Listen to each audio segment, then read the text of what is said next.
Hello, everyone. Welcome back to Star Wars Legends and Canon. My name is Jeremy, and today we're going to be talking about a couple of different things. One of the main things in the worlds of Star Wars news released this past week, a few days ago actually, where Bob Iger, who's like one of the head people in the Disney Lucasfilms, has come out in an interview when he did in Hollywood Reporter, saying that a lot of the Star Wars content in terms of films, especially, is going to be slowing down.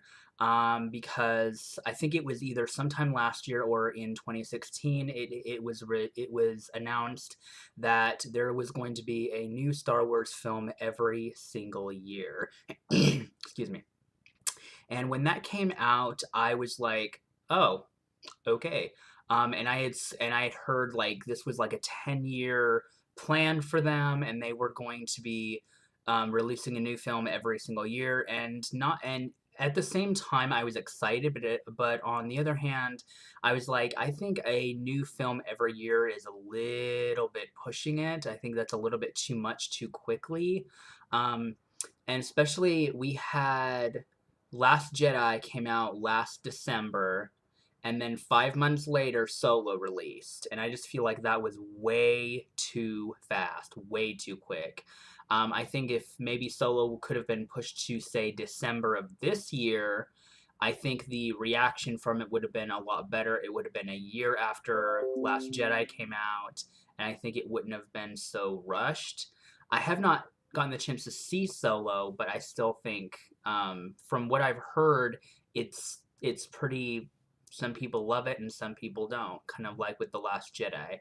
But I am excited to see more Star Wars content because we are getting a Disney streaming service in early next year, I think January or February.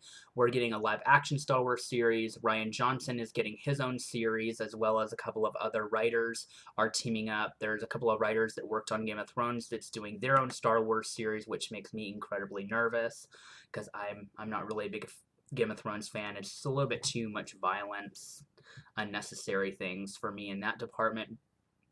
But when it comes to Star Wars, I guess we'll just have to wait and see. But I do actually think the waiting and not having so much content, boom, boom, boom, is actually going to be a good thing.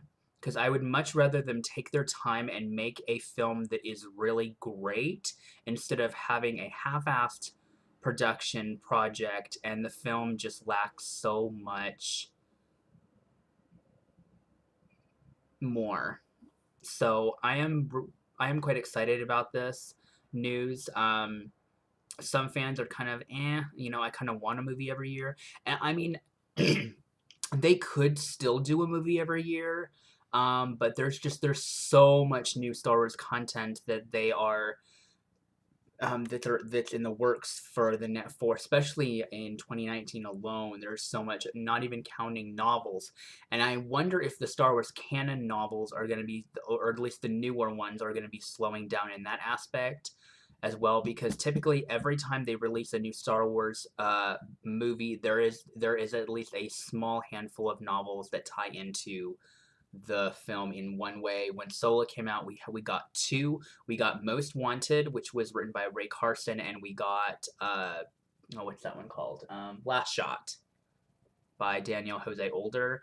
Not even counting the expanded novelization that came out in earlier this month. So I think it just depends. On your opinion of this. I think this is actually a really good idea, to have things kind of slow down and see where they can go without having a movie every year. Excuse me, sorry. I do think I think this was the right decision to make. And I am excited. I pretty much would be okay if, say, they made a movie every 2 years or every other year. I'm okay with that. If they want to do a movie every year, I'm okay with that too. I want everything. But as long as the films are not rushed like Solo was, and I haven't seen it once again, I have not seen it yet, but I have a lot of really close friends who have seen it, and they said they didn't really like it, and they think, and there was because they switched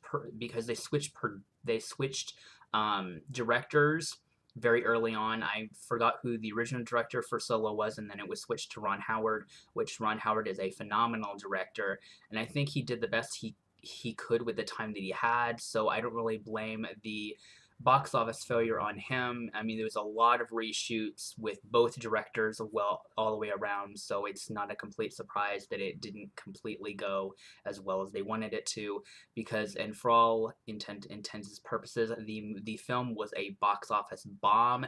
It grossed $392 million, which for any other film, that would be a success, but considering the budget for Solo was over 200 million, and it is also the lowest box office quote unquote success for any Star Wars film ever.